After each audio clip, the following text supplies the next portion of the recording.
Hi everyone, we're at DIMDEX 2024 in Doha, Qatar, and I feel honored this morning to get the chance to ask a few questions to Vice Admiral Slaars.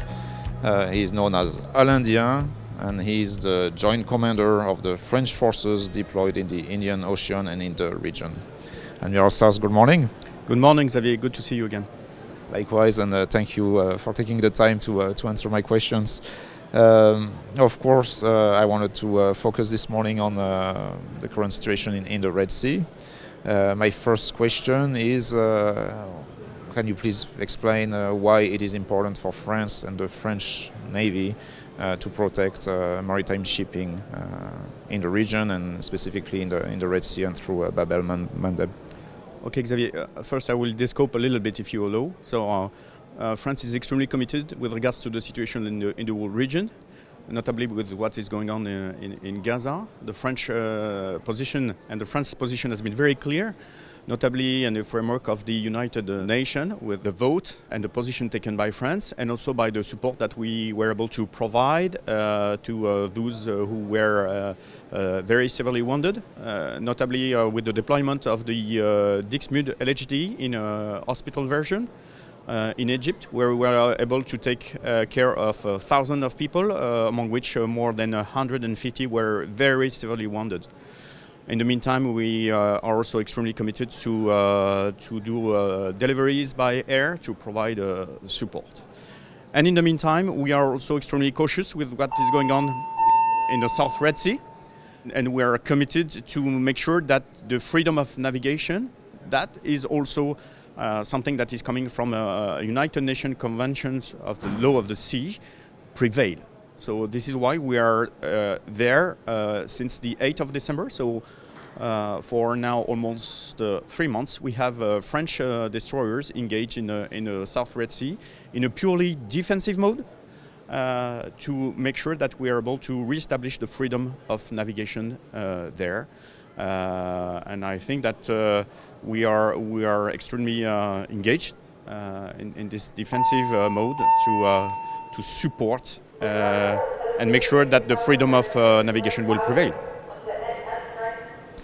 Admiral, what's your assessment of the current situation in the region, especially in regards to the various multinational operations, namely the US-led Operation Prosperity Guardian and the new European one, Operation ASPIDES? So let's talk first about ASPIDES. I think it's very good to see that European nations are effectively committed also to take their part of the burden to reassure the shipping and to make sure that the freedom of navigation in those international area is enforced. So this is very good, and I'm happy to see this. With regards to the Operation Prosperity Guardian, the aim of the French commitment in the region through the destroyers that we engage in the Red Sea is to make sure that there is no unnecessary duplication, and so that we are able to effectively coordinate our efforts to be as efficient as possible. But to be clear, whatever is the operation, the French ships are always under my operational control.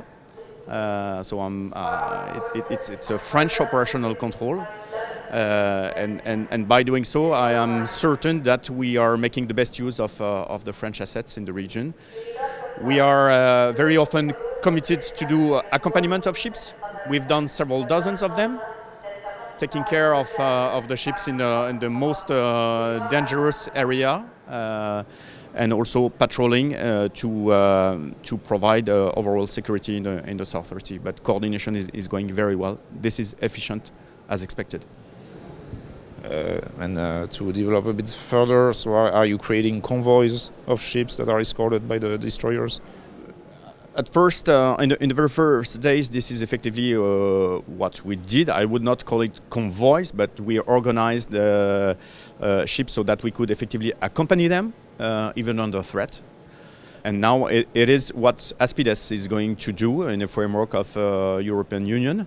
All this is also taken from the legacy of Nationale operation that is working very well in the Strait of Hormuz area. So the DNA at some stage is the same. That is to make sure that the freedom of navigation is in force, to be de-escalatory and to be purely defensive. And at some stage it's working quite well. Talking about the threats, your assets, your destroyers, I believe there were first there was FREM Languedoc and then FREM Alsace, but it's a little bit unclear how many are currently deployed in the Red Sea exactly. But anyways, they've been involved in many engagements countering UAVs.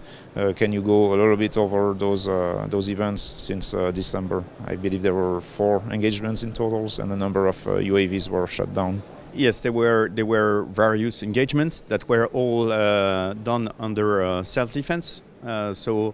When the ships were effectively threatened, they defend themselves to make sure that effectively they could continue their mission.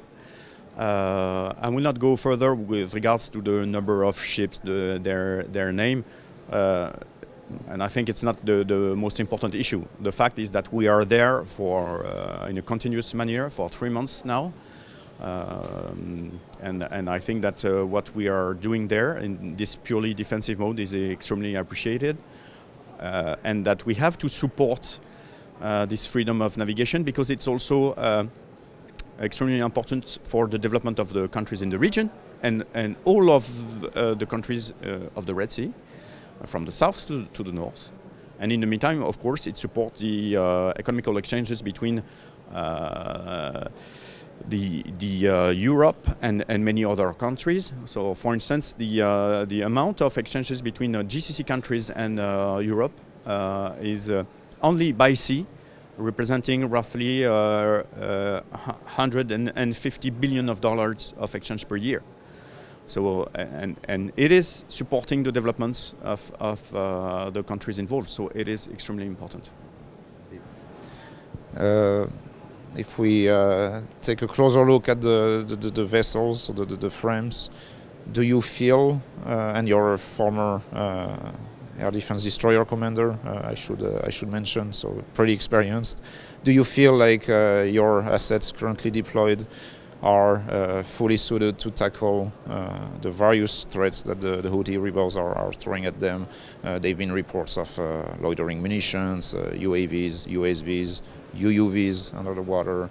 There are even talks of anti-ship missiles and even anti-ship ballistic missiles. I think that the level of intensity in that area is showcasing that all the effort that the French armed forces, not only the Navy, but have done in the last years to be prepared to high intensity, those efforts are relevant. And to be back only to the maritime domain, if we look at what we've done in terms of training of our ships, for instance, in the framework of Polaris, a high-hand exercise that we have organized, the first edition was in 2021. So we were in the movement towards this level of intensity. And I can testify that with regards to my experience of air defense at sea, the situation is extremely dense and demanding for the crew there. And I'm extremely proud of their commitment. They are behaving in a fantastic manner.